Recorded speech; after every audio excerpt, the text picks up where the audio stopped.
39,000 ಕೋಟಿ ರೂಪಾಯಿ ಹಣವನ್ನ ಗ್ಯಾರಂಟಿ ಯೋಜನೆಗಳಿಗೆ ಬಳಕೆ ಮಾಡಿಕೊಂಡಿದ್ದಾರೆ. ಇದರ ಮಧ್ಯೆ ಎಲ್ಲ ಜಾತಿ ಜನಾಂಗಗಳ ಅಭಿವೃದ್ಧಿ ಆಗಬೇಕು, ಕೆಳವರ್ಗಗಳ ಅಭಿವೃದ್ಧಿ ಆಗಬೇಕು, ಆರ್ಥಿಕ ಸ್ವಾವಲಂಬನೆ ಹೊಂದಬೇಕು ಅಂತ ಸರ್ಕಾರ ಬೇರೆ ಬೇರೆ ಜಾತಿಗಳ ನಿಗಮಗಳನ್ನು ಸಹ ಕಳೆದ ವರ್ಷ ಆಯವ್ಯಯದಲ್ಲಿ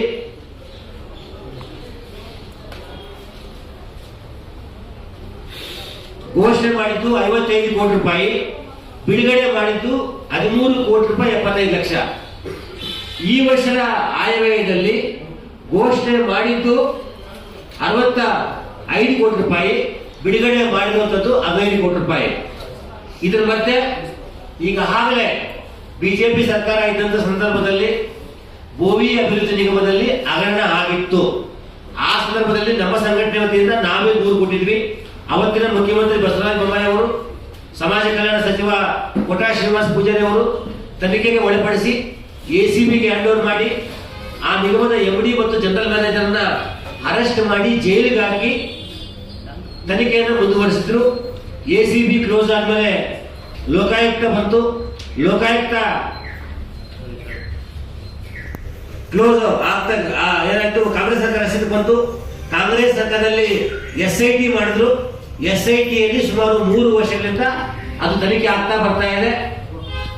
ಇನ್ನೂ ತನಿಖೆ ಮುಗಿದಿಲ್ಲ. ಗೋವಿ ಅಭಿವೃದ್ಧಿ ಹಗರಣ ಸುಮಾರು 85 ಕೋಟಿ ರೂಪಾಯಿ ಹಗರಣ ತನಿಖೆಯನ್ನು ಮುಗಿದಿಲ್ಲ.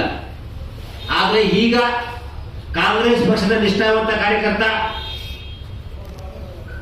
ಕಾಂಗ್ರೆಸ್ ಸರ್ಕಾರದಲ್ಲಿ ಬೇರೆ ಬೇರೆ ನಿಗಮಗಳಿಗೆ ಕಾಂಗ್ರೆಸ್ ಪಕ್ಷದ ಕಾರ್ಯಕರ್ತರನ್ನ ಅಧ್ಯಕ್ಷರನ್ನ ಮಾಡುವುದು ವಾಡಿಕೆಯಂತೆ ಗೋವಿ ಅಭಿವೃದ್ಧಿ ನಿಗಮದ ಅಧ್ಯಕ್ಷರನ್ನಾಗಿ N ರವಿಕುಮಾರ್ ಅವರನ್ನ ಮಾಡಿದ್ರು.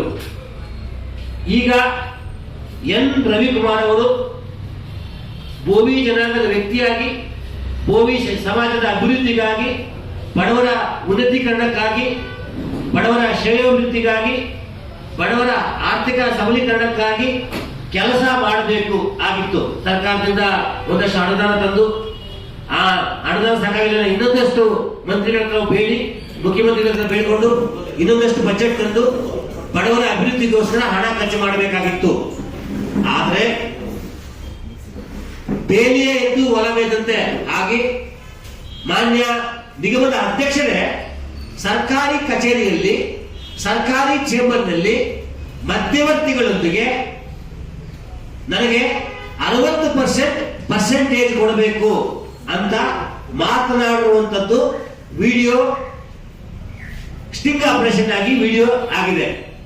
ಅಂದ್ರೆ ಹಿಂದೆ ಆರೋಪ ಮಾಡ್ತಾ ಇದ್ರು ಏನಂತ, ಬಿಜೆಪಿಯವರು 40% ಹಗರಣ ಮಾಡಿದ್ರು ಅಂತ ಆರೋಪ ಮಾಡಿ ಕಾಂಗ್ರೆಸ್ ಅಧಿಕಾರಕ್ಕೆ ಬಂದ ನಂತರ ಬಿಜೆಪಿ ಆರೋಪ ಮಾಡ್ತಾ ಇತ್ತು ಕಾಂಗ್ರೆಸ್ 60% ಲಂಚ ಸಂಗ್ರಹ ಮಾಡ್ತಾ ಇದೆ ಅಂತ.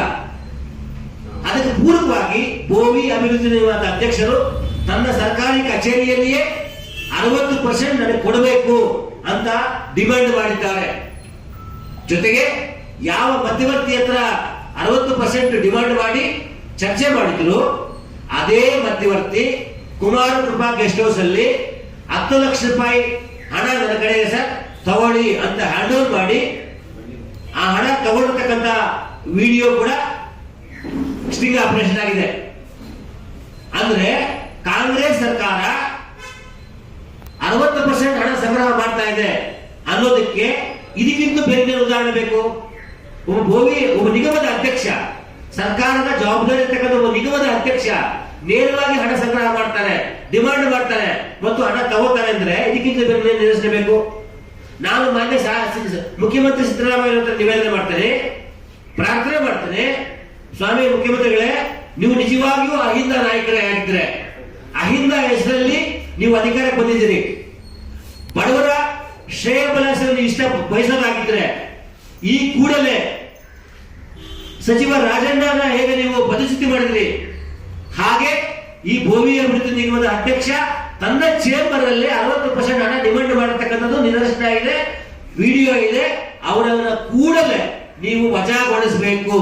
ಜೊತೆಗೆ ಅವರ ವಿರುದ್ಧ ಸೋಮೋಟೋ ಕ್ರಿಮಿನಲ್ ಕೇಸ್ ದಾಖಲು ಮಾಡಬೇಕು, ಅವರನ್ನ ಬಂಧಿಸಬೇಕು ಮತ್ತು ಅವರು ಅಧ್ಯಕ್ಷ ಆದ ಮೇಲೆ ಭೋವಿ ಅಭಿವೃದ್ಧಿ ನಿಗಮದಲ್ಲಿ ಏನು ಹಣ ಸೋರಿಕೆಯಾಗಿದೆ, ಏನು ಹಗರಣ ಆಗಿದೆ, ಆ ಹಣವನ್ನ ಅವರ ಆಸ್ತಿಯನ್ನ ಮುಟ್ಟುಗೋಲು ಹಾಕೊಂಡು ಅವರ ಕಡೆಯಿಂದಲೇ ಸಂಗ್ರಹ ಮಾಡಬೇಕು.